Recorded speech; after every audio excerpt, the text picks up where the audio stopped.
Hello.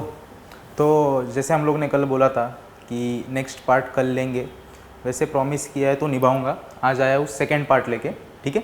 और second part बहुत ज़्यादा कुछ हार्ड है नहीं, कल भी नहीं था, आज भी नहीं है। आज हम लोग को मज़ा आने वाला है क्योंकि 2.6 जो तुम लोग को हार्ड जाता है ना, वो वर्ड प्रॉब्लम्स, वो हम लोग आज कवर करने वाले हैं, ठीक है। तो चलो चालू करते हैं। फर्स्ट टॉपिक का नाम है नेचर ऑफ रूट्स, ठीक है। तो तुम लोग पहले ना, सबसे पहले हम लोग थोड़ा रिवाइज भी हो जाएगा और ये फॉर्मूला भी तुम लोग को याद आ जाएगा। Minus b plus minus under root b square minus 4ac upon 2a। तुम लोग को याद आ रहा है क्या फॉर्मूला कल किया था हम लोग ने? सॉल्व यूजिंग फार्मूला मेथड है ना, उसमें किया था ये फॉर्मूला हम लोग ने, ठीक है। तो इसके हिसाब से हम लोग को ये फॉर्मूला यूज़ करके ढूंढना होता है x का वैल्यू, जो भी वेरिएबल है उसका वैल्यू, ठीक है। पर इसका जो ये वाला पार्ट दिख रहा है तुम लोग को, ये वाला जो पार्ट दिखता है क्या, ये वाला पार्ट है ना, अभी हम लोग को हेल्प करने वाला है नेचर ऑफ रूट्स फाइंड करने के लिए, ठीक है। इसको मैं बोलता हूँ डिस्क्रिमिनेंट। क्या बोलते हैं इसको? डिस्क्रिमिनेंट। अच्छा, इतना बड़ा तुम लोग को लिखने का जरूरत नहीं है, इसको डिनोट करते हैं हम लोग ये वाला साइन, और इसको ही क्या बोलते हैं? डेल्टा, ठीक है।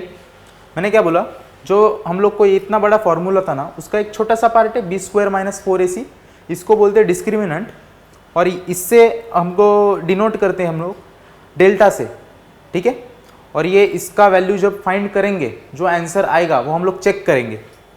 अभी समझो, इसका तुम लोग ने वैल्यू फाइंड किया, डेल्टा मतलब डिस्क्रिमिनेंट फाइंड किया बी स्क्वायर माइनस 4ac, ये तुम लोग का आया 0, ठीक है। तो ये क्या नेचर ऑफ रूट्स बताते हैं, तो जो रूट्स है क्वाड्रेटिक इक्वेशन का, उसका नेचर बताता है ये, ठीक है। तो रूट्स कैसे रहेंगे? जब भी वैल्यू 0 आता है डेल्टा का, तब रूट्स कैसे रहेंगे? रियल एंड इक्वल, ठीक है। तुम लोग को ध्यान में रखना है सिर्फ, अगर 0 आया तो क्या रहेगा, 0 नहीं आया तो क्या रहेगा। नेक्स्ट, तुम लोग ने डेल्टा का वैल्यू फाइंड किया, वो आया ग्रेटर देन 0। ग्रेटर देन 0 मतलब क्या? पॉजिटिव, प्लस में आना चाहिए। तब तुम लोग के रूट्स जो रहेंगे, रियल नंबर तो रहेंगे, रियल तो रहेगा, पर इक्वल नहीं रहेंगे, इस बार अनइक्वल रहेंगे, ठीक है। और अगर डेल्टा का वैल्यू लेस देन 0 आया, लेस देन 0 मतलब क्या? नेगेटिव में, माइनस में आया, ठीक है, तो तुम लोग के जो रूट्स है दे आर नॉट रियल, ठीक है। तुम लोग को इतनी बात ध्यान में रखनी है। ये करने के बाद हम लोग आगे बढ़ते हैं, ठीक है। तो नेक्स्ट टॉपिक देखते हैं अभी। नेक्स्ट टॉपिक क्या है? रिलेशन एक्सप्लेन करने वाला हूँ। रिलेशन किसके बीच का?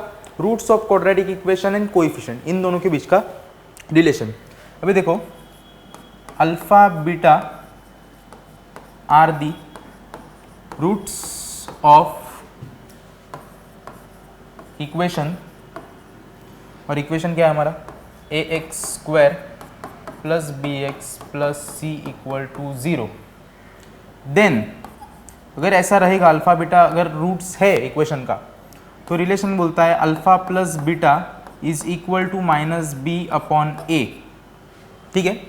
और alpha into beta is equal to C upon A, ठीक है। बहुत ईजी है। अभी देखो, अभी तुम लोग को मैंने लीनियर भी बताया था कि प्लस मतलब क्या बोलते हैं इसको? सम। तो इसको क्या बोल सकता हूँ मैं? सम ऑफ रूट्स। अल्फा और बीटा तो रूट्स है ना तुम लोग का, तो इसको सम ऑफ रूट्स है, बराबर है। और मल्टीप्लाई को क्या बोलते हैं हम लोग? बीच में मल्टीप्लाई मतलब प्रोडक्ट बोल सकते क्या? प्रोडक्ट ऑफ रूट्स, राइट है, ठीक है। तो हम लोग ने क्या डिस्कस किया है कि रिलेशन क्या है, किसके बीच का रिलेशन है?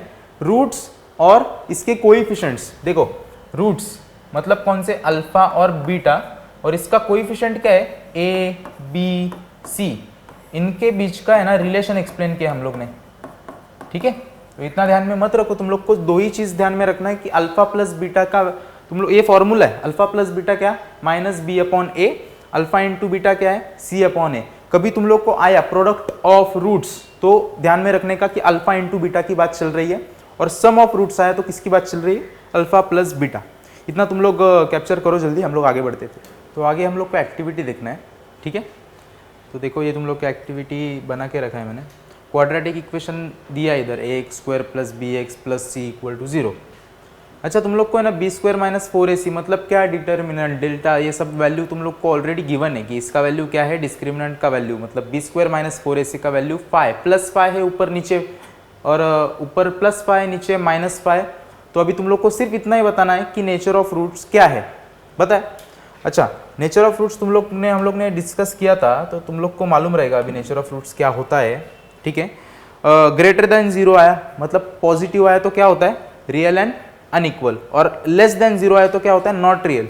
तो अभी तुम लोग बताओ मुझे, यहाँ पे देखो प्लस फाइ आया, प्लस बराबर है, रियल तो है, रियल तो है, और पॉजिटिव आया है, इसलिए क्या बोल सकता हूं मैं, इक्वल है, रियल एंड इक्वल, बराबर है। अभी नेगेटिव में गया, सॉरी रियल एंड अनइक्वल, 0 आने के बाद इक्वल। हाँ अभी देखो नेगेटिव में गया, बराबर है। नेचर ऑफ रूट्स नेगेटिव में रहेगा तो क्या बोलते हैं हम लोग, नॉट रियल बोलते, नॉट रियल, राइट है, ठीक है। अभी आगे देखो, सम ऑफ रूट्स कितना बोला है, -7, इतना तुम लोग को दिया है। सम ऑफ रूट्स मतलब क्या दिया है बताओ मेरे को, सम ऑफ रूट्स दिया है मतलब अल्फा प्लस बीटा दिया है, बराबर है, सम ऑफ रूट्स। और प्रोडक्ट ऑफ रूट्स दिया है मतलब क्या दिया है, अल्फा इंटू बीटा का वैल्यू दिया है। तो अल्फा प्लस बीटा क्या है, -7 है। क्वाड्रेटिक इक्वेशन ये हम लोग बाद में देखते हैं, पहले ये बता देता हूँ, ठीक है। Alpha beta are roots of quadratic equation, एक क्वाड्रेटिक इक्वेशन गिवन है, तो अल्फा प्लस बीटा बताओ। अभी देखो हम लोग ने देखा था, अगर alpha beta are roots of quadratic equation है तो अल्फा प्लस बीटा क्या होता है, -b/a, बराबर है। और -b, अभी देखो इसमें a b c का वैल्यू निकालो, a कितना है 2, b कितना है, b कितना है -4, और c का वैल्यू है -3। तो बताओ माइनस, अभी देखो यहाँ पर मिस्टेक नहीं करना, ये माइनस फॉर्मूला का माइनस है, माइनस b का वैल्यू ही -4 है, राइट है, अपॉन a कितना है 2, राइट है, माइनस माइनस प्लस, 2 1 जा 2 2 जा, तो आंसर कितना है इसका 2, ठीक है। अभी अल्फा इंटू बीटा, देखो अल्फा इंटू बीटा का भी हम लोग ने किया था, c/a होता है, c का वैल्यू यहाँ पर -3 है और a का वैल्यू 2 है, तो ये यही रहेगा, ठीक है। ये हो गया हम लोग का एक्टिविटी। अभी ये करने के लिए ना तुम लोग को मैं बताता हूँ ये, ठीक है। जब भी हम लोग को क्वाड्रेटिक इक्वेशन का एक फॉर्मेट होता है, टू फॉर्म क्वाड्रेटिक इक्वेशन, जब भी क्वाड्रेटिक इक्वेशन फॉर्म करने बोला है तो क्या करना पड़ता है हम लोग को, एक फॉर्मेट होता है x² माइनस, यहाँ पर होता है अल्फा प्लस बीटा, मतलब क्या, सम ऑफ रूट्स, ठीक है। यहाँ पर बाजू में x variable plus alpha into beta equal to 0। इस फॉर्मेट में अगर दिख रहा है, अगर तुम लोग को बनाना है क्वाड्रेटिक इक्वेशन फॉर्म करना है, तब इस फॉर्मेट का हेल्प लगेगा हम लोग को, ठीक है। तो अभी ये फॉर्मेट तुम लोग देख लो, और पीछे हम लोग ये करेंगे अभी इसमें। अभी देखो इसमें कर सकते हैं, अभी क्या चाहिए हम लोग को, क्वाड्रेटिक इक्वेशन का फॉर्म करना है with the help of sum of roots and product of roots. तो क्या फॉर्मेट क्या था हम लोग का, x² minus sum of roots, देखो सम ऑफ रूट्स ऑलरेडी गिवन कितना, -7, बाद में वेरिएबल x था, फिर प्लस क्या था, प्रोडक्ट ऑफ रूट्स मतलब अल्फा इंटू बीटा, क्या है वो, phi equal to 0। Next step में क्या होगा, सिर्फ ये माइनस माइनस प्लस बन जाएगा, +7x plus phi equal to 0। ये तुम लोग का आंसर है, और ये इसी के साथ एक्टिविटी खत्म होता है। बढ़ते आगे, आगे क्या बोला है, determine the nature of roots of the following quadratic equation. अभी नेचर ऑफ रूट्स में तुम लोग माहिर हो गए, तुम लोग को मालूम है नेचर ऑफ रूट्स कैसे करते हैं, ठीक है। इक्वल टू 0 रहा, real and equal, greater than रहा मतलब पॉजिटिव में रहा तो रियल एंड अनइक्वल, और अगर लेस देन रहा मतलब नेगेटिव में रहा तो नॉट रियल, ठीक है। अभी आगे बढ़ते हैं, देखो क्या बोला है, determine the nature of roots. अच्छा नेचर ऑफ रूट्स डिटरमाइन करने के लिए क्या बोला था मैंने, कि b² - 4ac मतलब क्या, डिस्क्रिमिनेंट, ठीक है। तो इसके लिए क्या, पहले a का वैल्यू क्या है 2, b का वैल्यू कितना है -7, और c का वैल्यू है 2, ठीक है। हम लोग को क्या चाहिए होता है, b² - 4ac का वैल्यू, b² - 4ac, इसको क्या बोलते हैं हम लोग, डेल्टा भी बोल सकते हैं, बराबर है। डेल्टा बोलो या बी स्क्वायर माइनस 4ac लिखो, डायरेक्ट लिखो, चलता है, ठीक है। क्या है, -7 स्क्वायर माइनस 4ac।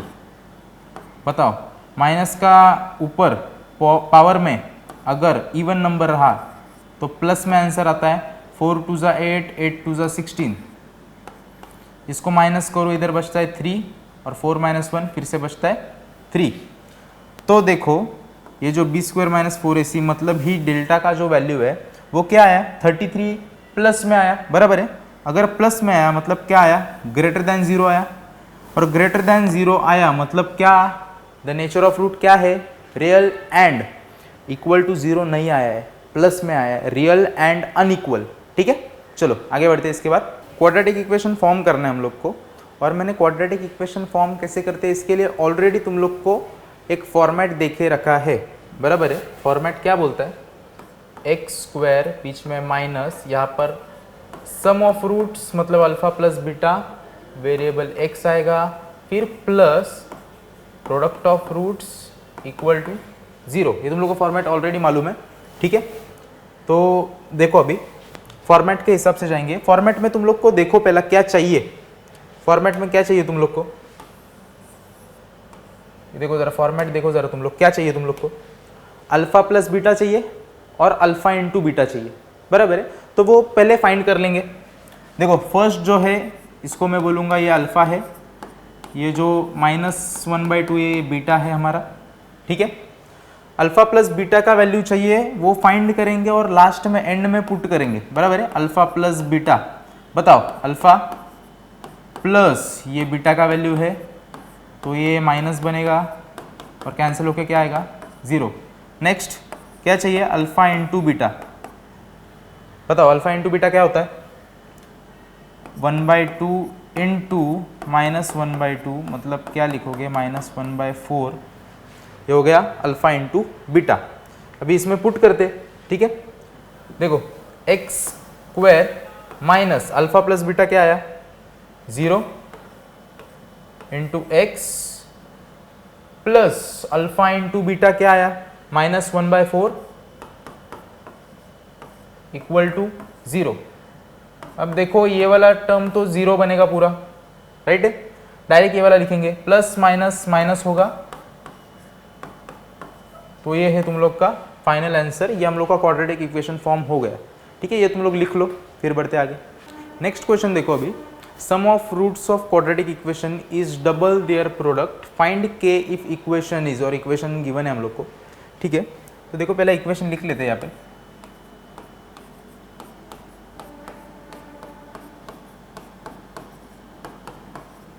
ठीक है। अभी देखो सम ऑफ रूट्स, ये जो दिया है ना, स्टार्टिंग फर्स्ट लाइन जो दिया है ना, वो तुम लोग को कंडीशन दिया है, ठीक है। तो देखो कंडीशन के हिसाब से बना लेते हैं, सम ऑफ रूट्स। अभी रूट्स क्या है, अल्फा एंड बीटा, हम लोग रूट्स डिसाइड करें, alpha and beta are the roots, ठीक है। तो बताओ इसके हिसाब से सम ऑफ रूट्स मतलब क्या बोलूंगा मैं, अल्फा प्लस बीटा, इज आया तो मैंने लिखा equal to double their product, double मतलब 2 लिखा, देयर प्रोडक्ट, प्रोडक्ट क्या होता है रूट्स का, अल्फा इंटू बीटा, बराबर है। ये तुम लोग का कंडीशन बन गया क्या, इसको कंडीशन नंबर 1 दे सकते हो तुम लोग, ठीक है। एक कंडीशन बना लिया हम लोग ने, ठीक है। अभी बोला है find K if equation is, अभी इक्वेशन दिया है, चलो इक्वेशन का पहला है ना, क्या करते हैं हम लोग, इस इक्वेशन का ए बी सी फाइंड करते हैं, ठीक है। इसका बताओ ए का वैल्यू क्या आएगा, 1 आया, यहाँ से b का वैल्यू बताओ, b मतलब क्या, x का कोएफिशिएंट, मतलब पूरा कोएफिशिएंट लेंगे। तुम लोग बोलोगे सिर्फ -4 ऐसा नहीं चलता है, x का कोएफिशिएंट मतलब इसके बाजू वाला पूरा चाहिए तुम लोग को, -4k, राइट है। और जो बचा है फिर ये पूरा क्या रहेगा हम लोग का, c रहेगा, ठीक है। abc का वैल्यू मालूम पड़ गया हम लोग को। अभी क्या करेंगे, ये कंडीशन के हिसाब से क्या क्या चाहिए देखो, अल्फा प्लस बीटा चाहिए और अल्फा इंटू बीटा चाहिए, राइट है। तो अल्फा प्लस बीटा क्या होता है, रिलेशन देखा था ना हम लोग ने, -b/a। देखो माइनस ये फॉर्मूला का, b का वैल्यू क्या है, -4k अपॉन a का वैल्यू क्या है, 1। तो ये माइनस माइनस प्लस होके क्या आया आंसर तुम लोग का, अल्फा प्लस बीटा है 4k। नेक्स्ट क्या चाहिए, alpha into beta. Alpha into beta क्या होता है, c अपॉन ए।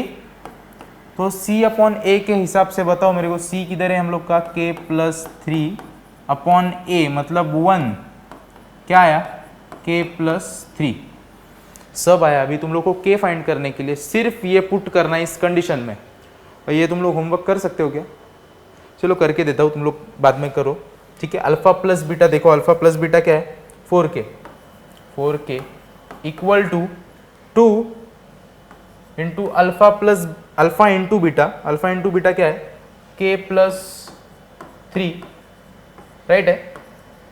यहाँ पे क्या होगा 2 इंटू के 2k प्लस 2 इंटू 3 6, राइट है। 2k यहाँ पे लाया तो क्या होगा 2k 4 माइनस हो जाएगा, 4k माइनस 2k, यहाँ पे बचा 2k इक्वल टू 6, 4k में से 2k गया 2k, ठीक है। k इक्वल टू 6 और ये 2 डिवाइड में चला जाएगा, 2 1 जा 2 3 जा, तो k का वैल्यू क्या आया तुम लोग का 3 आया, ठीक है। ये फाइनल सॉल्यूशन है, एक बार देख लो फिर बढ़ते आगे। चलो अभी हम लोग का है ना फेवरेट पार्ट आ गया, तुम लोग का नहीं रहेगा पर मेरा है और मैं तुम लोग का भी फेवरेट बनाऊंगा इसे, ठीक है। क्या है, वर्ड प्रॉब्लम्स है। क्या है, प्रोडक्ट ऑफ प्रगति। अच्छा, प्रोडक्ट का मीनिंग तुम लोग को मैंने बहुत बार बताया, क्या है मल्टीप्लिकेशन, ठीक है।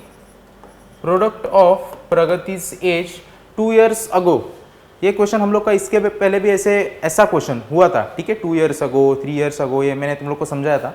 तो उसके हिसाब से 2 years ago and 3 years hence मतलब आगे, ये पीछे का बात है वो आगे का बात है, ठीक है। फाइंड हर प्रेजेंट एज, अभी बोला है देखो, अभी प्रगति का एज फाइंड करना है प्रेजेंट, तो हम लोग लेट करेंगे, let present age of Pragati be x, ठीक है। अभी उसका एज मालूम नहीं था, हम लोग ने x एज्यूम कर लिया, उसके बाद कंडीशन बनाएंगे, प्रोडक्ट बोला है तो मल्टीप्लाई, बराबर है। प्रगति से एज 2 years अगो, अभी प्रगति का एज हम लोग ने x एज्यूम किया तो 2 साल पहले कितना रहेगा x माइनस 2, राइट है। और 3 years हेंस मतलब क्या x प्लस 3, बराबर। अच्छा, ये क्वेश्चन थोड़ा सा इनकम्प्लीट है मुझे लगता है, 3 years हेंस आगे भी कुछ रहेगा इसका, मैं देख के तुम लोग को बताता हूं।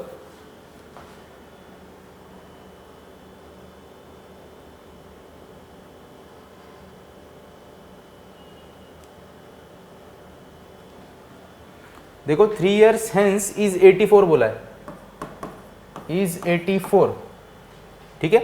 तो देखो इज आया तो इक्वल टू लिखा हम लोग ने, और 84 है तो इधर लिखा 84। देखो फिर से बताता हूँ, प्रोडक्ट मल्टीप्लाई लिखा, प्रगति एज 2 years अगो, प्रगति का एज x से, तो 2 years अगो कितना रहेगा x माइनस 2, राइट है। 3 years हेंस बोला है तो x प्लस 3, और इज बोला तो इक्वल टू लिखा, आगे 84 है तो 84 लिखा। जो बोला था वो हम लोग ने इधर सिर्फ बनाते गए और कंडीशन बन गया, ठीक है। तो कंडीशन के हिसाब से क्या करना पड़ेगा, 2 ब्रैकेट अगर मल्टीप्लिकेशन में है तो एक फर्स्ट एलिमेंट उठाओ, पूरे ब्रैकेट को मल्टीप्लाई करो, बराबर है। नेक्स्ट एलिमेंट उठाओ, पूरे ब्रैकेट को मल्टीप्लाई करो, इक्वल टू 84, ठीक है। अभी x इंटू एक्स कितना हुआ x square, plus x into 3 मतलब 3x, minus 2x, minus plus minus होता है 2 3 जा 6 इक्वल टू 84, राइट है। अभी देखो x स्क्वायर, 3x में से 2x गया, देखो प्लस माइनस है, 3x माइनस 2x क्या हुआ 1x, तो 1 नहीं लिखा तो भी चलता है, माइनस 6 इक्वल टू 84। अभी 84 को इस साइड लाओ ना, क्या बनेगा माइनस, और बताओ माइनस माइनस क्या होता है प्लस, 84 प्लस 6 कितना हुआ 90, और ग्रेटर नंबर का साइन दिया मतलब 84 का जो कि माइनस है। अभी तुम लोग ये सिंपल फैक्टराइजेशन मेथड जैसा बन गया है ना, अभी क्वाड्रेटिक इक्वेशन फॉर्म कर लिया है, चलो आगे का भी कर ही लेते, ठीक है। मैंने बोला था क्वाड्रेटिक इक्वेशन ना भी फॉर्म होने के बाद देखो ना फैक्टराइजेशन, बराबर है। फैक्टराइजेशन कैसे करते, a into C, a into C करने के बाद अभी तुम लोग को मालूम पड़ गया कि माइनस 90 आएगा, ठीक है। ऐसे 2 नंबर्स ऐसे चाहिए जिनका मल्टीप्लिकेशन करने के बाद ये आना चाहिए, मतलब माइनस 90, और एडिशन या फिर सब्ट्रैक्शन करने के बाद मिडल वाला मतलब +1, ठीक है। तो देखो 2 नंबर कौन सा है ऐसा, 10 9 जा 90, राइट है, और 10 - 9 करने के बाद 1 भी आता है, ठीक है। तो साइन कैसा देते हैं हम लोग, मिडिल टर्म का साइन ग्रेटर नंबर को देने का होता है, और अभी देखो प्लस के साथ क्या चाहिए तो माइनस होगा, प्लस माइनस माइनस, राइट है। तो ये मिल गया हम लोग को। तो फैक्टराइजेशन तो तुम लोग अभी मालूम है तुम लोग को, तो चलो चालू करते हैं फैक्टराइजेशन भी। देखो x², ये इसको रिप्लेस करके हम लोग वो 2 नंबर लाते हैं ना। पहला नंबर क्या है +10, पर ये वेरिएबल क्या है, यही लेना होता है x। आगे का है -9, x -90 = 0। मैंने बोला था 2 2 का पेयर करना होता है, और कॉमन देखो, पहला वेरिएबल कॉमन देखो, जैसे x कॉमन है +10 माइनस यहाँ से क्या कॉमन है, दोनों भी 9 के टेबल में आता है, देखो 9 के, तो 9 कॉमन है, बराबर है।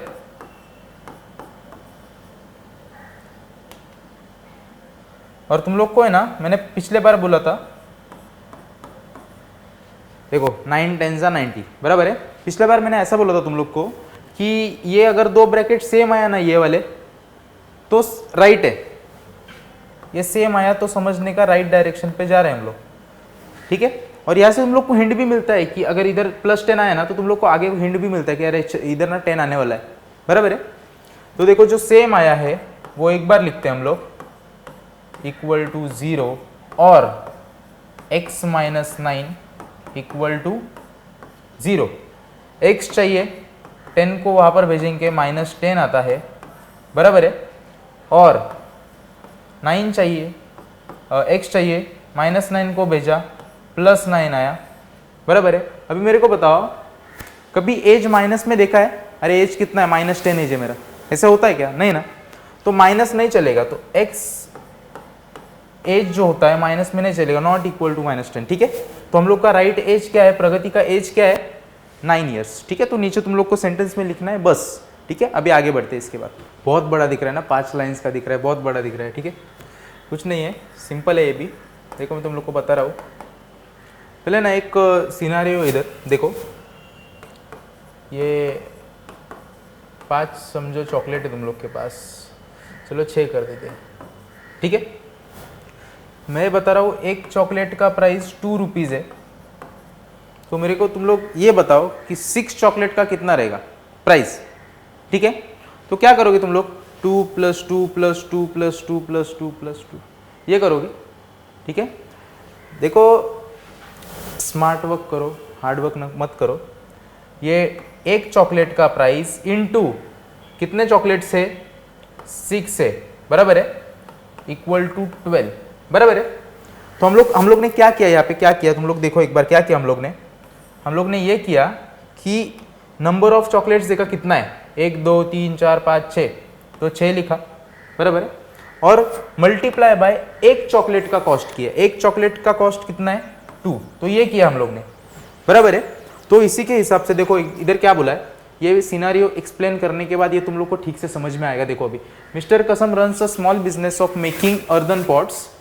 He makes certain number of pots on daily basis. Production cost of each pot is ₹40 more than 10 times total number of pots he makes in one day.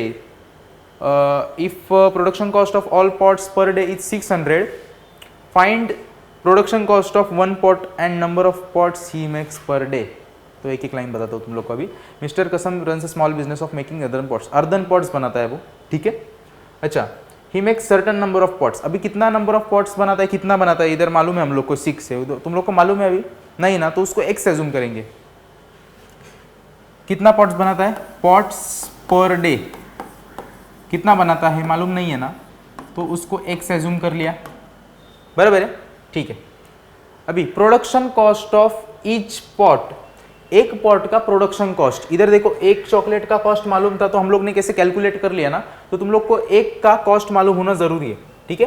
तो बोला है production cost of each pot is, हाँ, production cost of each pot is 40 more than 10 times total. अच्छा 40 लिखो, जो बोला है लिखो, ये क्या है, क्या लिख रही है हम लोग, प्रोडक्शन कॉस्ट है किसका, ऑफ ईच पॉट, राइट है, क्या है 40 मोर बोला तो प्लस करने का, देन 10 टाइम्स बोला है तो मल्टीप्लाई आएगा, total number of pots he makes in 1 day. अच्छा, ही मेक्स इन 1 डे कितना बनाता है, कितना बनाता है एक दिन में, पॉट्स पर डे कितना बनाता है x, तो यहाँ पे क्या आएगा x आएगा, x बराबर है। तो इसको मल्टीप्लाई करो, अभी ये जरा आगे लिख लेते हैं, 10 इंटू एक्स 10x हुआ प्लस 40, तो ये हुआ, ठीक है, कंडीशन के हिसाब से हम लोग ने बना लिया। अभी आगे वो देखते हैं, ये हो गया if production cost of all pots, अभी ये एक पॉट का प्रोडक्शन कॉस्ट मिल गया, अभी बोला है कि ऑल पॉट्स का production cost per day is 600 है, सबका प्रोडक्शन कॉस्ट क्या है 600 है, राइट है। तो find production cost of 1 pot, एक पॉट का प्रोडक्शन कॉस्ट फाइंड करना है, and number of pots he makes per day, ठीक है। हाँ, तो चलो अभी हम लोग को ईच पॉट का तो प्रोडक्शन कॉस्ट मिल गया ना, तो हम लोग क्या करेंगे, ये जो x है x मतलब क्या पर डे कितना बनाता है, राइट है। हम लोग ने इधर कैसे किया, एक का cost multiply by number of chocolates, तो एक का कॉस्ट मतलब चलो इसके हिसाब से एक का कॉस्ट तुम लोग को मालूम है 10x प्लस 40, मल्टीप्लाई बाय क्या करोगे, मल्टीप्लाई बाय करोगे तुम लोग पॉट्स पर डे मतलब कितना x, राइट है। तो अभी इसको मल्टीप्लाई करने के बाद क्या आएगा 10x square plus 40x, right है क्या। अच्छा, ये किसका फाइंड आउट कर रहे हैं हम लोग, देखो एक बार क्वेश्चन ठीक से पढ़ो, production cost of each pot is 40, ये तो कंडीशन क्लियर सेटिस्फाई होगा, ये कंडीशन हम लोग ने क्लियर बना लिया है। आगे का यहां से आगे तुम लोग को डाउट आ सकता है, if production cost of all pots per day is 600, तो हम लोग को क्या करना है, ये करने के बाद इज बोला है ना, इज 600, राइट है, तो ये तुम लोग का बन गया। तो ये 600 यहां पे लेके आओ, ये हुआ -600 इक्वल टू 0, राइट है। अभी है ना, इसको सिंप्लीफाई करने के लिए मैं क्या कर रहा हूं, इसको डिवाइड बाय 10 कर दूंगा, सबको सिंप्लीफाई हो जाएगा, बस इसके लिए, बाकी कुछ इसका रीजन नहीं अलग से। डिवाइड बाय 10 कर दो, लिखो यहाँ पे, मैं डायरेक्ट डिवाइड बाय 10 किया तो क्या होगा बताओ,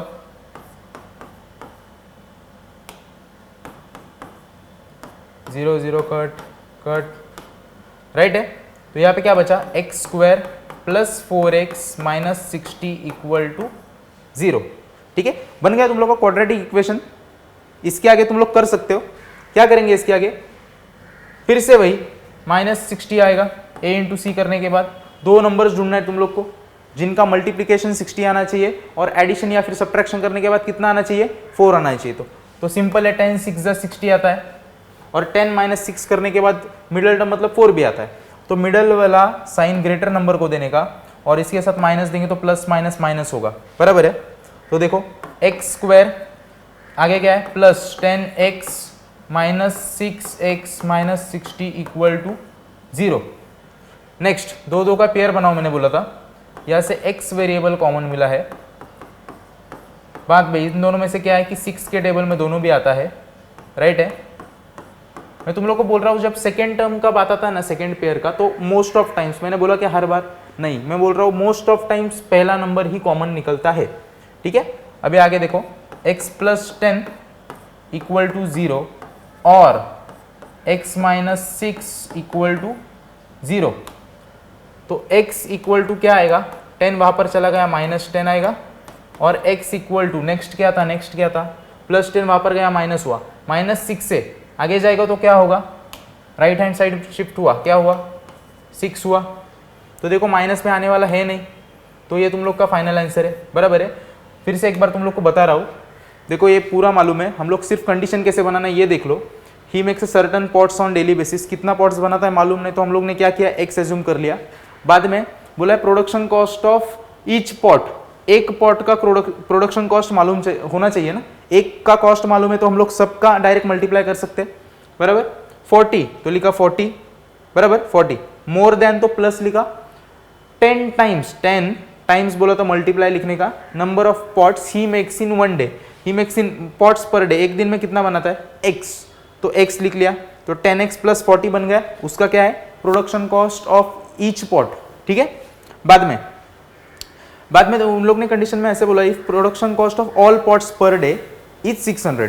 अभी ऑल पॉट्स का प्रोडक्शन कॉस्ट कैसे मालूम पड़ेगा, तो देखो ना हम लोग ने चॉकलेट का एग्जांपल लिया था, एक चॉकलेट का cost into number of chocolates, तो वैसे ही एक पॉट का एग्जांपल चल रहा है, पॉट का production cost into number of pots, अभी number of pots per day कितना है x है, और production cost of one pot कितना है 10x प्लस 40 है, राइट है, तो हम लोग ने इसको मल्टीप्लाई कर दिया, पर मल्टीप्लाई करने के बाद उन लोग ने बोला है वो कितना है, वो दिया है उन लोग ने, production cost of all pots per day is कितना 600, बराबर इधर लिखा है मैंने, देखो इज 600, इज बोला तो इक्वल टू डाला, 600 बोला तो 600 लिखा, अभी 600 को यहाँ पे शिफ्ट किया, माइनस हुआ, राइट है, अभी ये क्वाड्रेटिक इक्वेशन फॉर्म हो गया, पर इसको सिंप्लीफाई करते, देखो तीनों को भी सिंप्लीफाई करने के लिए मैंने क्या किया है, पूरे इक्वेशन को सिंप्लीफाई करने के लिए डिवाइड बाय 10 किया, राइट, डिवाइड बाय 10 करने के बाद ये सब सिंप्लीफाई हो गया, सिंप्लीफाई होने के बाद जो आया उसके बाद हम लोग ने नॉर्मल फैक्टराइजेशन से सॉल्व किया, और ये तुम लोग का फाइनल आंसर ऐसे आया x इक्वल टू 6।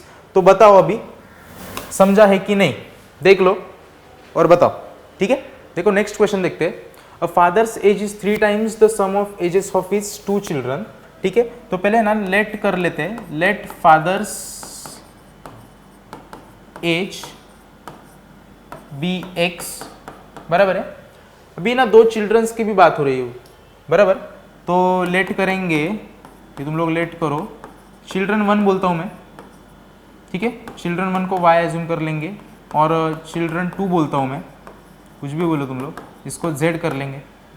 ठीक है, क्या बोल रहा है अभी कंडीशन के साथ, फादर्स एज कितना है x, इज बोला तो इक्वल टू लिखो, क्या बोला 3 टाइम्स बोला तो मल्टीप्लाई लिखने का, the sum of ages of his 2 children, ये जो 2 चिल्ड्रन है ना उनके एज का सम मतलब प्लस, बराबर है, इसको अगर चाहिए तो बाद में सिंप्लीफाई कर सकते, तो अभी के लिए ऐसे ही रखेंगे।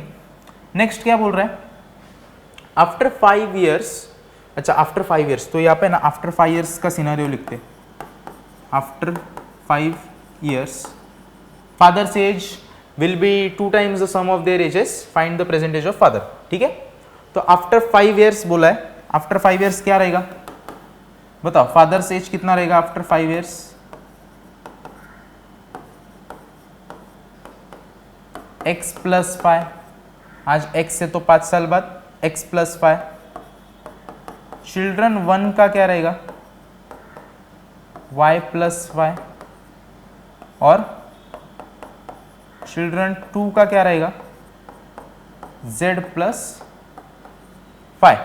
ठीक है, अभी देखो after 5 years the father's age will be, तो फादर्स एज बोला तो लिखो फादर्स एज, लिखा विल बी तो equal to 2 times the sum of their ages, ये दोनों का है ना, ये दोनों का सम ऑफ देयर एजेस, इन दोनों के एजेस मतलब एज का सम करना है तुम लोग को, सम तो तुम लोग को मालूम ही है, मतलब y प्लस 5 ये फर्स्ट चिल्ड्रन का एज प्लस सेकेंड चिल्ड्रन का एज मतलब z प्लस 5। ठीक है, तो देखो क्या होगा, ये y प्लस z बाजू बाजू में लिख लिया, 5 प्लस 5 10 होता है, राइट है, मैंने तुम लोग को बोला था जब चाहिए तब सिंप्लीफाई कर लेंगे, राइट है, तो y प्लस जेड का वैल्यू ना यहाँ से मिलता है, देखो y प्लस जेड चाहिए तो 3 को यहाँ पर भेजो अपोजिट साइड, ये डिवाइड में आ गया, और y प्लस जेड मतलब क्या है तुम लोग का अभी x/3, तो x/3 प्लस 10, राइट है, अभी तुम लोग देखो यहाँ पर क्रॉस मल्टीप्लाई हो रहा है यहाँ पे, ठीक है, x प्लस 10 3 ज़ा 30 अपॉन 3, क्लियर है, ये 3 अपोजिट में जाएगा तो इसके साथ मल्टीप्लाई में जाएगा x प्लस 5 के साथ, ये 2 अंदर मल्टीप्लाई होगा 2x प्लस 2 इंटू 30 60, राइट है, ये भी अंदर मल्टीप्लाई कर लो, 5 3 ज़ा 15 और 2x प्लस 60, x वाले एक साइड में लाओ, ये -2x होगा, और ये 60 यहीं पे रखो, 15 अपोजिट में लेके जाओ, -15 होगा। 3x - 2x मतलब 1x, मतलब ये x लिखता हो डायरेक्ट चलता है। और 60 - 15 कितना होता है? 45। ठीक है, तो ये फाइनल आंसर है, तुम लोग एक बार देख लो। और आज का ये फाइनल टॉपिक था हम लोग का, फाइनल सम था हम लोग का। यहाँ पे हम लोग आज रुकेंगे, और आई होप क्वाड्रेटिक इक्वेशन तुम लोग को अच्छा लगा रहेगा। ठीक है, तो अभी हम लोग नेक्स्ट वीडियो में फिर से मिलेंगे नेक्स्ट टॉपिक के साथ, नए चैप्टर के साथ। तब तक अपडेटेड रहो और फॉलो करो।